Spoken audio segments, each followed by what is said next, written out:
कहने लगे मेरा हित तो था सीताराम जी की सेवा करना, लेकिन वो मेरी माँ ने मुझसे कुटिलता से छीना, मैं किसके ऊपर राज करूं? ये जो अवध के लोग हैं जिनके मैं सामने देखता हूं, राम प्रेम में, राम वियोग में इनकी आंखें झरझर बहती हैं। शोक समाज राज के लेखे, लखन राम सी बिनु पद देखे, बिना राम लखन जानकी को देखे। कैसे राज संभव है?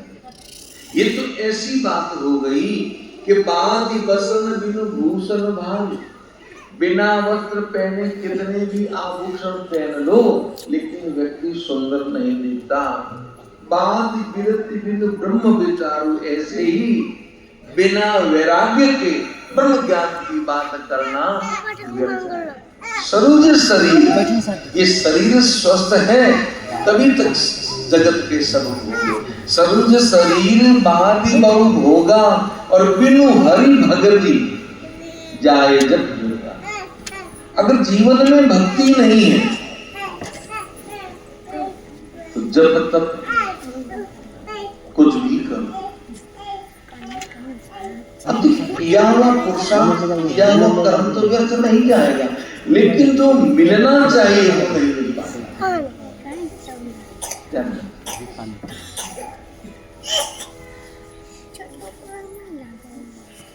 क्योंकि भक्ति है और आप जप करते हैं तो भगवान का स्वरूप आपकी आंखों के सामने आता है। तप करेंगे तो आपका लक्ष्य होगा, यज्ञ करेंगे तो जिस देवता की आहुति देंगे उनका स्वरूप आपके आंखों के सामने होगा। और जब ये नहीं है, माला तो राम जी की फेर रहे हो, हाथ में माला, मुख से तो राम राम करते हो,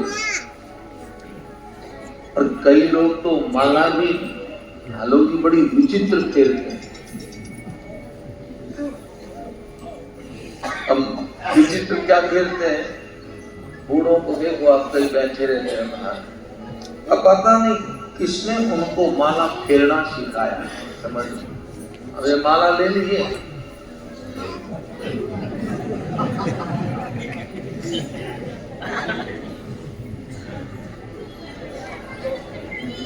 मैं सैकड़ों लोगों को देखता हूं, बस। अब फिर कहते आज मैंने 300 माला फेरी, अब तू 300 का 3000 का है तो कौन सी कम है? एक भी नहीं। सुमेरु उल्लंघन नहीं होता माला में, लेकिन उल्लंघन कर देते हैं मन का एक एक अंगुली की ओर से खिसके और नाम सुमिरन हो, और प्रत्येक नाम में भगवान का स्वरूप आंखों के सामने आए तो माला तो वो है। महाराज 10 साल हो गए माला तो जिंदगी भर में होगा क्या होगा? बिनु हरि भगत, भगवान की भक्ति के बिना जब तक व्यर्थ है। महाराज जी कहने लगे फिर भी आप मुझे हठ पूर्वक राज दोगे, मोई राज हटि देहूं जबहि, रसा रसातल जाई तबहि। अगर फिर भी हठपुर का मुझे राज दोगे तो ये भूमि रसातल में चली जाएगी। वशिष्ठ जी ने कहा कैसे भरत? तो भरत जी कहने लगे मोह समान को पाप निवास, मेरे जैसा इस जगत में दुर्गे पापी कौन? तुमने पाप किया? क्या पाप किया? जय लगी राम सिय बनवास, जिसके कारण राम जी जानकी जी को बनवास हो गया। वशिष्ठ जी ने कहा भरत रावण हिरण्यकश्यप हिरणाक्ष जैसे दुराचारी सिंहासन पर बैठे पर भूमि रसातल में गई नहीं, और तुम्हारे बैठने से भूमि रसातल में चली जाएंगी।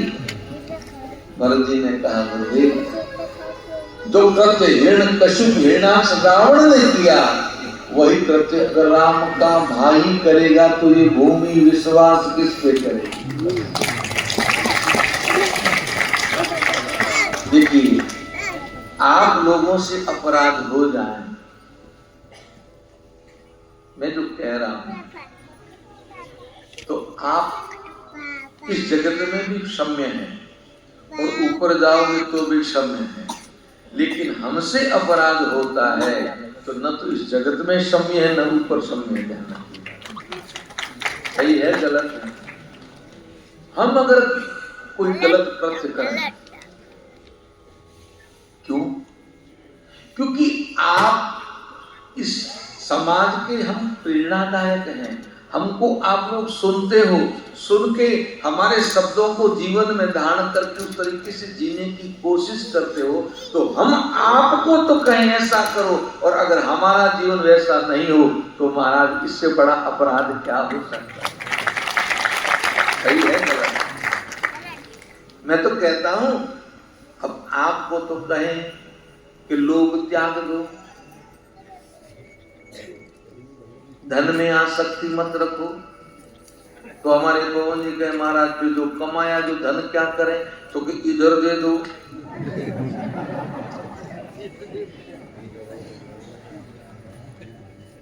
तो क्या हमें कहने का अधिकार है? नहीं। व्यक्ति को कहने का अधिकार तभी होता है। एक माता जी एक संत के पास गई और जाके कहा बाबा मेरा ये छोरा है ना, ये गुड़ बहुत खाता, आप कुछ कहो ना। महात्मा ने कहा 10 दिन बाद आना। 10 दिन बाद वो माता जी बच्चे को लेके गई। महाराज मैंने आपसे 10 दिन पहले कहा था ये मेरा छोरा गुड़ ज्यादा खाता है, इसको समझाओ। महात्मा ने कहा बेटा गुड़ नहीं खाना चाहिए, ज्यादा गुड़ खाने से दांतों में कीड़े पड़ जाते हैं और पेट में भी कीड़े पड़ जाते हैं, नहीं खाना चाहिए। तो माता जी ने कहा बाबा ये तो पहले ही कह देते, तो 10 दिन बाद चक्कर काय को करवाया। बाबा जी ने कहा पहले हम भी खूब खाते थे, पहले हमने छोड़ा, अब जब छोड़ दिया तो कहा अब तुम गुड़ मत खाओ। यही बात हम प्रसंग को आगे ले, उससे पहले मैं सदैव आलोक से निवेदन करना मंच पे आए और हम सबको अपने आशीर्वाद